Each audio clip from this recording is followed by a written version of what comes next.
Bienvenidos. Es para mí un placer que estéis en esta, mi casa y vuestra casa. Empezamos nueva temporada de Jam. Pilar Astray Boadicea es alguien a quien conozco hace tiempo, alguien a quien admiro por lo que hace, por lo que escribe y por cómo es. Y le propuse jugar con nosotros y está loca y dijo que sí. Así que estará con vosotros cada semana. Ella os contará cuál va a ser la dinámica, cómo vamos a trabajar. Que sepáis que en cualquier momento, cualquier cosa que se os ocurra, casi cualquier cosa que se os ocurra, menos desnudaros y eso, podéis hacerla, porque ya, bueno, pero otro día, ¿vale? Hoy no. Mejor un día y lo arreglamos, ponemos una cortinita, ponemos música. Y también es un placer tener, abriendo esta nueva temporada de Jam, a Jorge Galán. Bienvenido a tu casa. Debemos ser primos porque me llamo Galán también. Hay que mirar en los árboles genealógicos. Porque a lo mejor por algún sitio descubrimos que... y que, bueno, que bienvenidos, que gracias y que es vuestra casa. Venga, os dejamos mirar.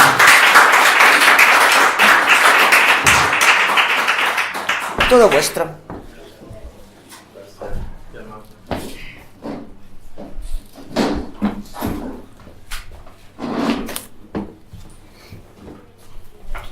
Hola, buenas noches. Qué gusto poder sentarse, porque siempre que estoy en el escenario de pie no me gusta. Me gusta estar sentada para estar en sintonía con el público.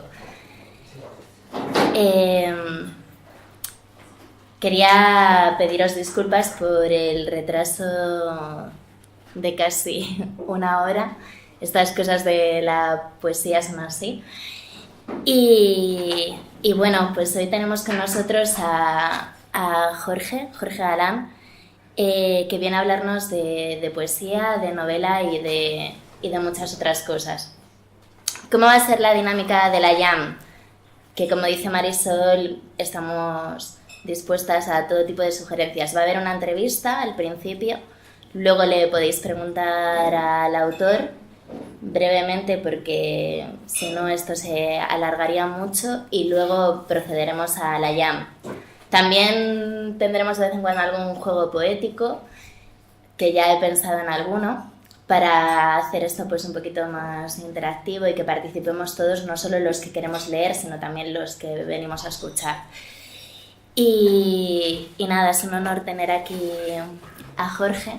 Te voy a hacer la típica pregunta que se suele hacer en estos casos, que es ¿por qué escribes y desde cuándo lo haces? Hola, buenas noches. A ver, ¿por qué escribo? Porque es inevitable para mí, porque no es algo que piense o que lo razone, simplemente es algo que no puedo evitar. Siempre he tenido historias en mi cabeza, porque desde niño, bueno, solía inventar mis historias. A veces solía contárselas no solía contárselas, sino que a veces inventaba historias sobre familias imaginarias y las contaba a gente del colegio que no me conocía tanto y les hacía creer que eso era algo real. Y más allá de eso, siempre estaba inventando historias. Y luego, cuando tenía unos 18 años, 19, que es bastante tarde, pues comencé a escribir tanto poemas como historias. Así que no es algo racional para mí, es algo inherente, es algo que está ahí sin pensarlo. ¿Y crees que nuestro sistema educativo o el sistema educativo que tú viviste, crees que potenció tu creatividad y el hecho de que te convirtieras en escritor? ¿O por el contrario, crees que fue un sistema educativo castrante y que te dijo que te dedicaras a otras cosas antes que a la escritura? Pues sin duda no, porque yo soy de El Salvador, estudié ahí todo, ¿no? En la universidad y todo. Y el sistema educativo era como muy cerrado, era muy decimonónico, donde veías a un niño como un ser humano pequeño y no como un niño. Así que había muy poco espacio para... Yo recuerdo que detesté mucho leer la Ilíada. Tenía unos 12 años cuando la leí y tenía que hacer un resumen de cada capítulo de la Ilíada y lo detestaba, la pasé muy mal. Y yo imagino que si me hubieran dejado, si cuando yo era un niño hubiera existido Harry Potter y me lo hubieran dejado leer, pues seguramente lo hubiera disfrutado. Pero la Ilíada era algo complicado y leer la Divina Comedia a cierta edad es una locura. La verdad es que a mí lo que me potenció mucho fueron mis abuelos, sobre todo mi abuelo, que me contaba cada historia en primera persona siempre. Ya a mi abuelo le oí cosas que él trabajó en el canal de Panamá en la época de la Segunda Guerra Mundial y me contaba cosas extraordinarias. Me contó que un día iba caminando por un muelle y de pronto vio algo en las aguas y se acercó y vio salir un submarino alemán. Obviamente yo tenía una edad donde le creía todo y me hablaba tanto de eso como de fantasmas o como de apariciones, de lo que sea. Y recuerdo mucho, pero muchísimo, tengo imágenes de tardes lluviosas, en El Salvador llueve mucho, muchísimo, y tardes lluviosas escuchando ese tipo de cosas, ¿no? Y eso creo que me marcó más que cualquier materia sobre lenguaje o literatura que hubiera recibido en mi país. Tengo aquí una frase de Gamoneda que dice: el lenguaje poético tiene su desencadenante en un impulso que es también de la especie sensible, en un impulso musical. Yo defiendo que una música es el estado original del pensamiento poético. ¿Crees tú que la poesía es un lenguaje musical? Pues originalmente, si hablamos de poesía antigua, era un lenguaje... O sea, la poesía se leía en una fogata y los bailadores, mientras la leía el poeta, pues bueno, no la leía, mientras la decía, ¿no? Es algo muy antiguo y que tenía que ver con eso, con algo musical, con un ritmo específico. Evidentemente, la poesía es ritmo, es música en esencia. El verso libre no significa que no posea música. Simplemente al no tener estrofas como antiguamente se usaba, pues hemos dejado de dar esa vuelta que significa la palabra. Pero la música tiene que permanecer siempre, ¿no? Es inherente a la poesía, creo yo. No lo veo de una manera distinta. Cuando un verso libre no tiene su propia música y su propio ritmo, pues quizá no sea verso libre, quizá sea prosa cortada de alguna manera para que visualmente pueda parecerlo. Pero la poesía creo yo que es otra cosa. Estoy completamente de acuerdo contigo en eso. Y no sé si la gente que nos está escuchando también, pero yo también pienso que la poesía es música. Y en este momento tú eres ambas cosas, eres un narrador y eres un poeta. Sé que esta pregunta puede parecer estúpida, pero para mí es importante. ¿Cómo te sientes más cómodo? ¿Cómo eres más tú? Pues antiguamente me sentía más escribiendo poesía, creo que estaba más... Pero ahora mismo no lo sé, creo que un poco no hago esa distinción. La poesía siempre es una explosión, siempre de pronto surge, hay una sensación que llega, ¿no? Antes de escribir el poema, obviamente escribir una novela es algo diferente porque tenés que hacerlo en continuidad, pero cuando nace la historia y cuando la historia está surgiendo, cuando estás enterándote qué es lo que quieres contar, pues hay una similitud, ¿no? Hay una similitud en eso del poema. A mí me gustaba mucho una cosa que decía Faulkner, que él dice que El ruido y la furia lo escribió porque trataba de explicarse qué significaba una imagen. La imagen de una niña subida en la rama de un árbol. Y dice, para explicarme qué estaba haciendo ahí esa niña, escribí la novela. Y muchas historias vienen de eso. De ciertas cosas que tratas de explicarte y de cierta sensación que te provoca algo. Escribí una novela que se llamaba La habitación al fondo de la casa porque un día, tendría yo unos 12 años, había llegado un pariente de Canadá. Y estaba mi abuelo, y estaba yo, y el pariente le preguntó a mi abuelo cómo había conocido a mi abuela.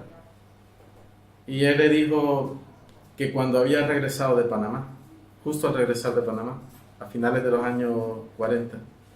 Y en ese momento alguien más, un tío, mi madre, no lo recuerdo, alguien más llegó y el otro se levantó y se saludaron porque no se habían visto en mucho tiempo y no sé qué.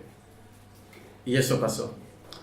Años después, 10 años después, o 12 años después, un día me di cuenta que, bueno, mi abuelo había muerto poco tiempo después, y un día me di cuenta que nunca contó la historia. Y que esa imagen del hombre bajando de un tren en una estación y conociendo a una persona es lo único que tenía de esa historia. Y escribí una novela para contarme qué es lo que había sucedido, para tratar de explicarme ese momento, ese instante. Y a medida que iba llegando la historia, pues tenía esa sensación, ¿no? Entonces, contestando a tu pregunta, no me siento ni una cosa ni la otra. No hago ya una separación, me siento un poco... Me gusta mucho contar historias, me siento muy cómodo contando historias, pero cuando escribo un poema también esa sensación está adentro de uno, ¿no? Esa sensación de, no sé, de algo difícil de explicar. De hecho, Medianoche del Mundo, a mi parecer, es un poemario bastante narrativo, en el sentido de que son varios personajes los que tú pones el punto de vista y les dejas hablar. Yo creo que dejas hablar a los personajes. A pesar de ser poeta, creo que dejas un poco tu yo en otra parte en Medianoche del Mundo. Vamos, yo lo entiendo así. Es tu punto de vista, pero está ahí. Y respecto a la poesía, ¿cuáles son los poetas que más te han influido? A ver, yo creo que tiene que ser por épocas. La primera época me influenció mucho Miguel Hernández, me influenció mucho Lorca, más el Lorca de Romancero Gitano que el de Poeta en Nueva York. Me influenció mucho Darío, era como un descubrir, ¿no? Neruda sobre todo, leía Neruda constantemente y lo leía básicamente todo de Neruda, digo.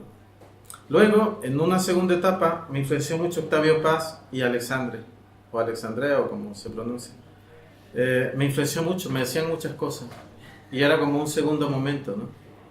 Y luego, por alguna razón que nunca he comprendido muy bien, y me he quedado con ello, siento que T.S. Eliot pues me decía muchas cosas.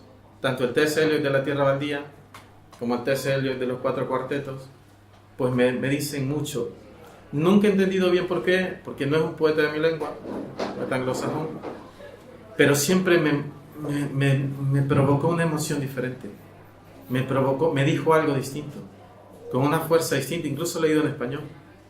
Y no he encontrado otro escritor que me haga, en algún momento, algunos poemas de Lorca, algunos poemas de Derek Walcott, me han dicho cosas que me han conmovido. Incluso Neruda, al cual dejé de leer porque su influencia me jodía mucho. Si leo el Tango del Viudo también me dice algo. Y así, poemas muy puntuales de ciertos escritores. Pero T.S. Eliot es muy general y siempre suelo volver a él de vez en cuando, de la misma manera que vuelvo siempre a Faulkner, a ciertas novelas de Faulkner cada vez que quiero escribir algo, un poco para ponerme a tono y no sé qué. Me influencian muchísimo, muchísimo.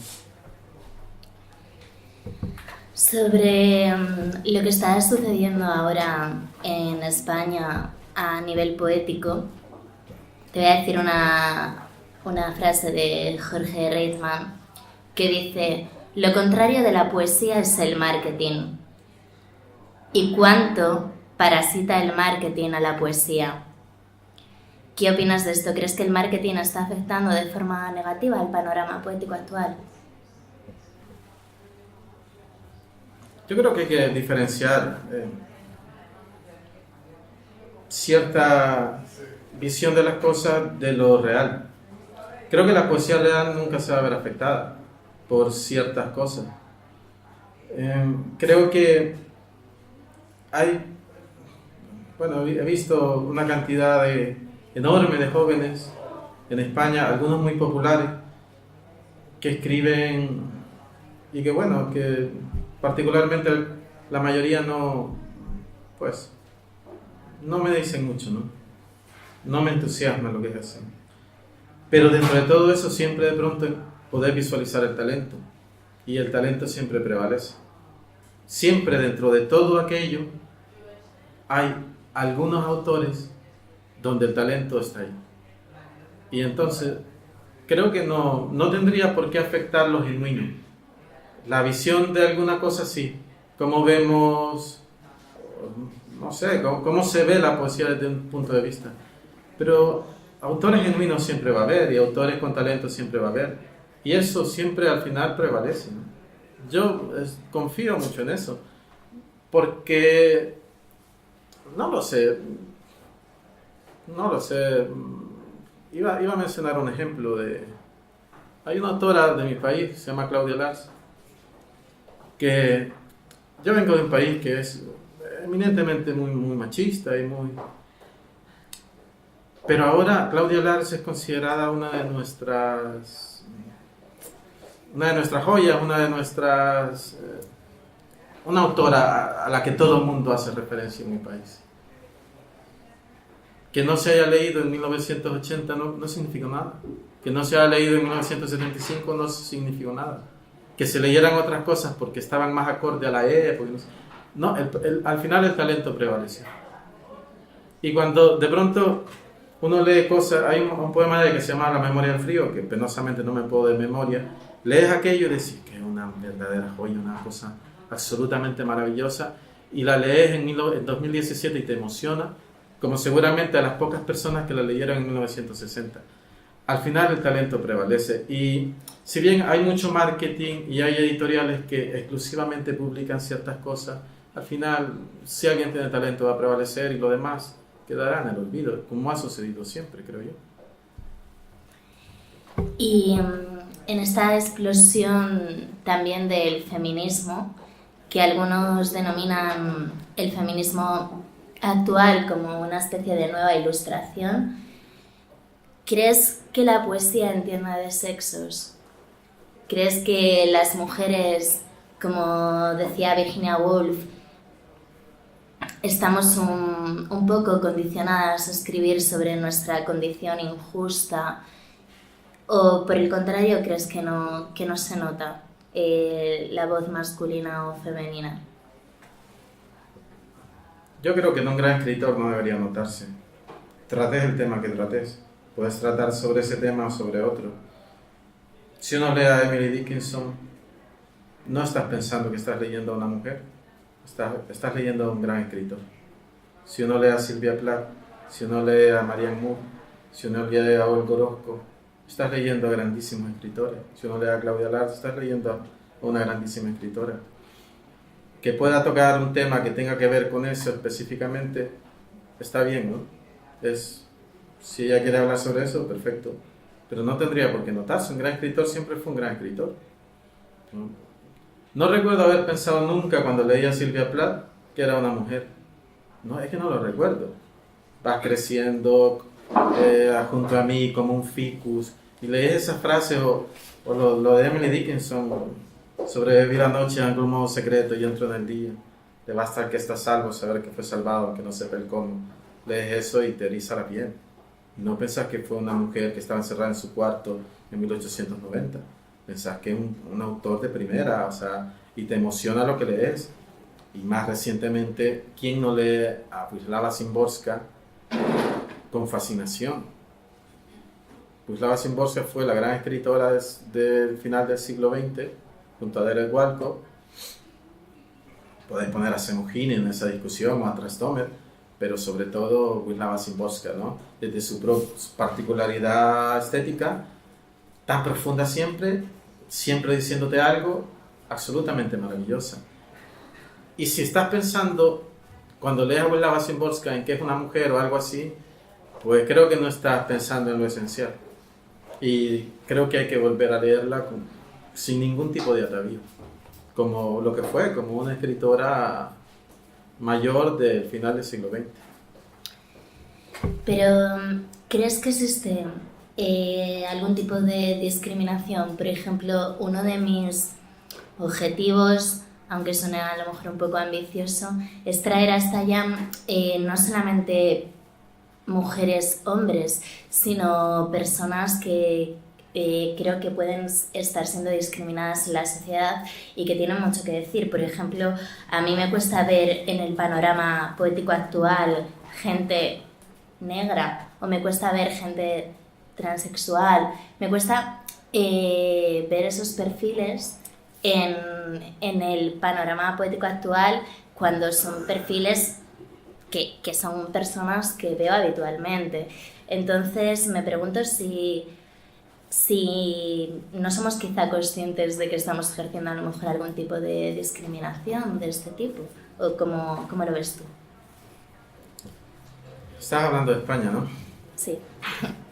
Bueno, pero lo dejo abierto. Ya, porque bueno, Derek Walcott ha sido el gran autor y es un tipo de Santa Lucía negro. Bueno, entonces pensar los grandes autores en Estados Unidos también.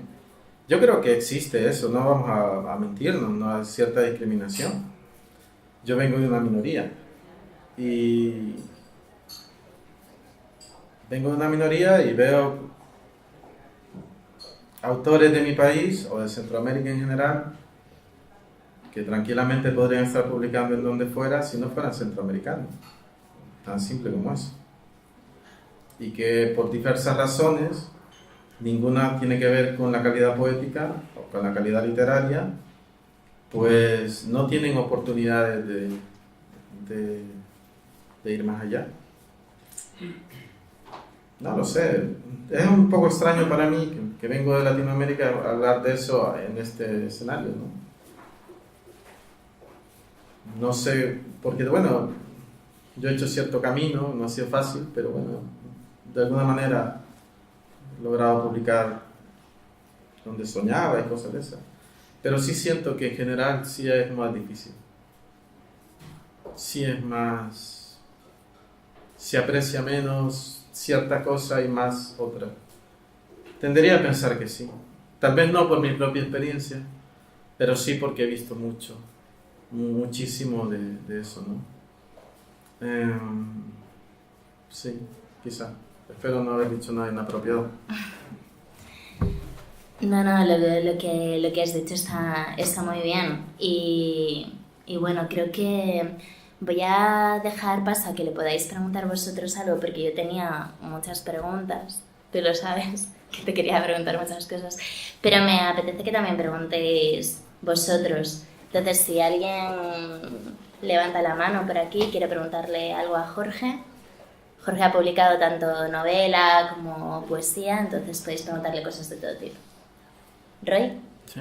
Me gustaría preguntarte, lo último que has mencionado que conseguiste publicar donde querías, donde soñabas publicar. ¿Cómo es esa sensación? ¿Es tan triunfal como parece o hay agridulce? Bueno, algunas cosas es muy bonito, ¿no? Es muy... Sí, sí. No siempre, porque a veces el trajín de la vida te envuelve y no tienes cabeza para ciertas cosas. Pero recuerdo con mucho cariño los libros iniciales, sobre todo. Algunas editoriales que pues, yo la veía como por ejemplo, Tusquets. Yo quería publicar en Tusquets. O Visor, de jovencillo, pues sí, ¿no? Quería publicar en Visor y la primera vez que publiqué en Visor pues fue emocionante. Y bueno, sí, tampoco voy a negarme a eso, ¿no? O a ciertas editoriales en algún otro idioma que sí me han emocionado, la verdad. Pero yo creo que cuando tenés 20 años y te lo imaginas siempre es mucho mejor. Porque ya luego tenés el peso de la responsabilidad de ciertas cosas y tenés que asumirlo y tampoco tenés que ser tonto porque en un sentido, ¿no? Lo que importa es Si vas a escribir una novela, lo que importa es que la novela esté bien y tienes que preocuparte mucho por eso y tienes que trabajar mucho y eso es realmente lo importante. Si no estás, si perdes eso, que lo perdes todo, creo yo. Porque al final, yo he leído grandes poemas en Valparaíso, en Visor, en Pretexto, pero también he leído grandes poemas en editoriales que no tienen ni nombre.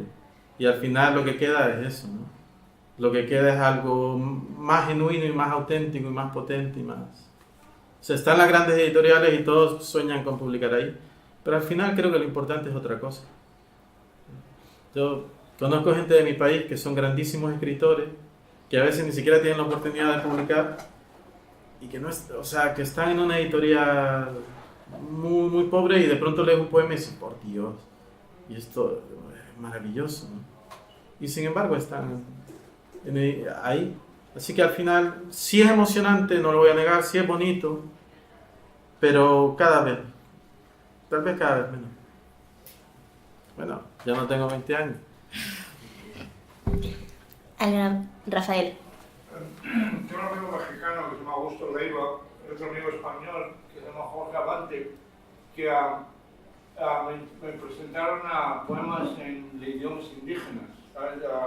Sí. Afortunadamente publicó una mujer, no me acuerdo si era de Guatemala o El Salvador, que lo tenía bilingüe en maya, creo que era maya algo, no me acuerdo. Náhuatl. Sí, lo podéis encontrar en La Letra Nómada, una editorial que está publicando eso. ¿Cómo es? ¿Hay mucho publicación en Centroamérica en lenguas indígenas? Le pregunta, por si acaso nos escucha, pregunta a Rafael Carvajal si hay mucha publicación en lenguas indígenas en Centroamérica.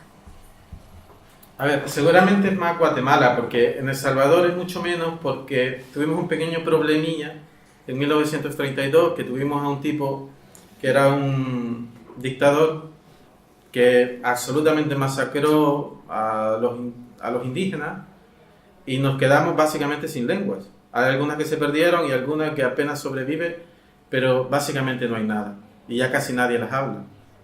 Y eso fue una tragedia terrible, pero bueno, ese es otro tema. Pero en Guatemala pasa una cosa maravillosa. Yo me acuerdo que un día, hace mucho tiempo, subido en un autobús, es que te subías a un autobús que iba de Ciudad de Guatemala a Quetzaltenango, que es al norte, casi en la frontera con México, y escuchabas 3 o 4 dialectos distintos. Era una cosa absolutamente maravillosa. Y si bien no hay muchas publicaciones, pero sí empieza a haber, sí empieza a existir eso, ¿no? Sobre todo en náhuatl, en el idioma náhuatl, que comienza a existir. Y a ver, te apena que no exista más.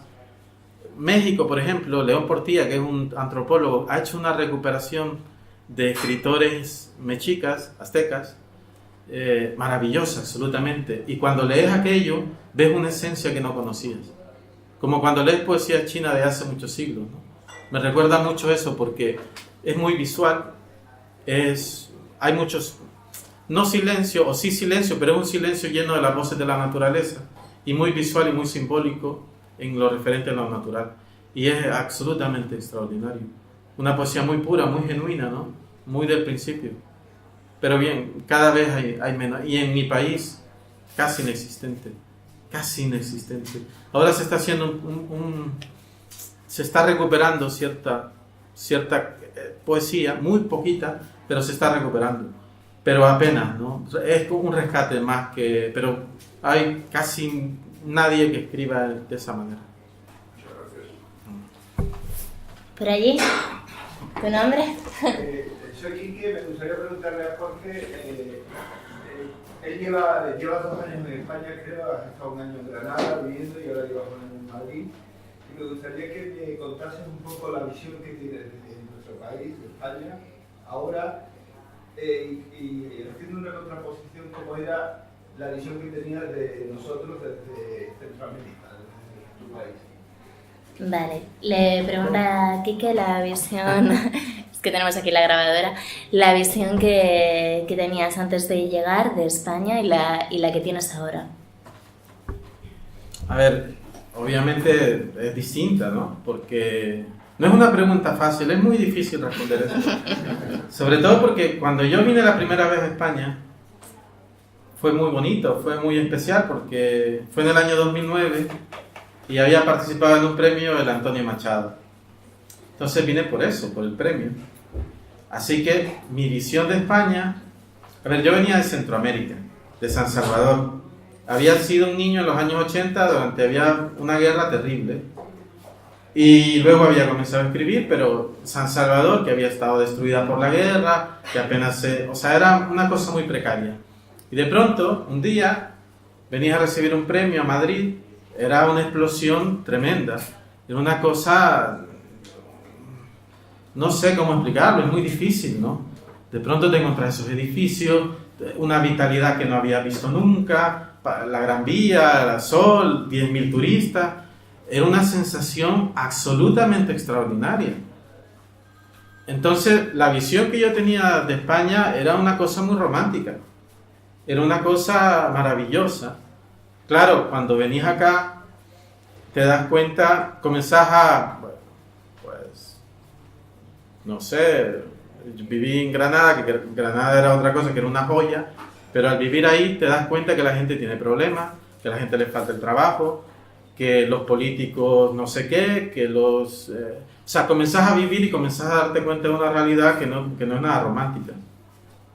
Y que la gente tiene que esforzarse y que la gente no pasa solo de fiesta y que la gente convive con unos impuestos terribles y que falla todo y que, bueno, no es Latinoamérica, no es Centroamérica, no es El Salvador, España es un país distinto, o sea, mucho más desarrollado obviamente, pero te das cuenta de una realidad diferente, ¿no?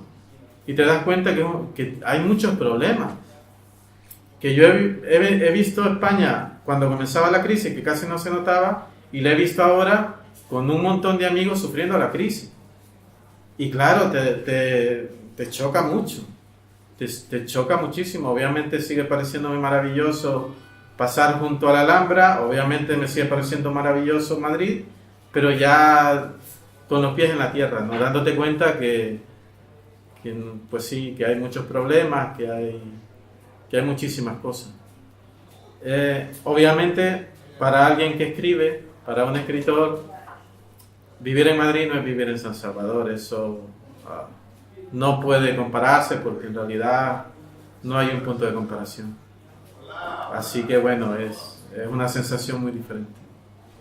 Gracias. ¿Alguna pregunta más por ahí? Pasamos a la lectura. ¿Sí? ¿Cómo ha influido en tu escritura vivir en un sitio tan diferente? Cambiar de continente. ¿Cómo ha influido en tu escritura? Sí. ¿Sabes qué?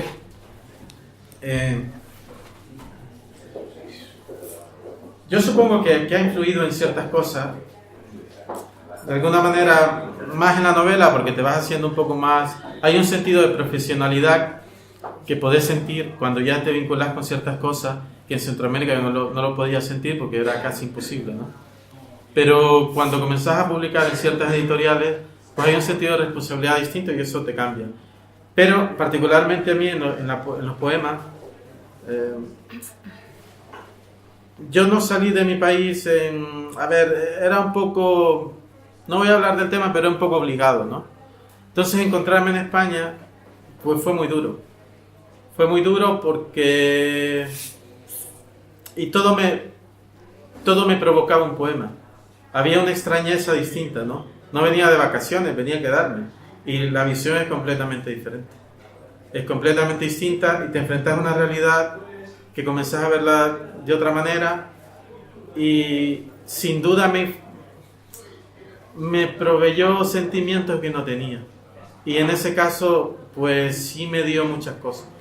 Y sí yo siento, a ver, si me preguntas, yo creo de verdad que lo mejor que escribí en poema, mi mejor libro, es Medianoche del Mundo, y sin embargo fue el que escribí más pronto. Era como que te estás ahogando y tenés que salir del agua. Pues eso fue escribir ese libro. Y escribía. Habitualmente no sucede eso, ¿no? No me tardo unos meses en escribir un libro. Me tardo mucho tiempo, pero en ese momento fue así. No pudo ser de otra manera. Y bueno, este es el resultado de tu pregunta. Este libro que tienes aquí. Bueno, pues creo que me gusta más esta forma, que sea coloquio y que seáis vosotros quien le podáis preguntar al autor. Creo que mantendré esta forma las siguientes veces, que estamos hoy un poco experimentando porque estamos de inauguración. Y creo que es un honor tener a alguien como Jorge tan dispuesto a contestar estas preguntas y otras. No le he querido preguntar nada sobre Noviembre, pero es una novela que os recomiendo que leáis porque precisamente habla sobre el problema del país de Jorge y posiblemente el problema de un montón de países, que por eso quise titular esta jam La palabra contra el silencio, porque creo que como escritores, comunicadores, artistas, tenemos una responsabilidad con la palabra y creo que tenemos que decir la verdad. Y bueno, eso es un poco lo que hizo Jorge. No sé si salió más su vena periodística más que del periodismo de verdad, no el periodismo que te enseñan en la Facultad de Ciencias de la Información, sino el periodismo que te lleva a buscar la verdad pese a lo que pese. Y bueno, creo que estamos ante un ejemplo de lo que es la palabra contra el silencio y de no callarnos, ¿no? Cuando la injusticia nos toca muchísimo. Y nada, vamos a darle un aplauso para animarla.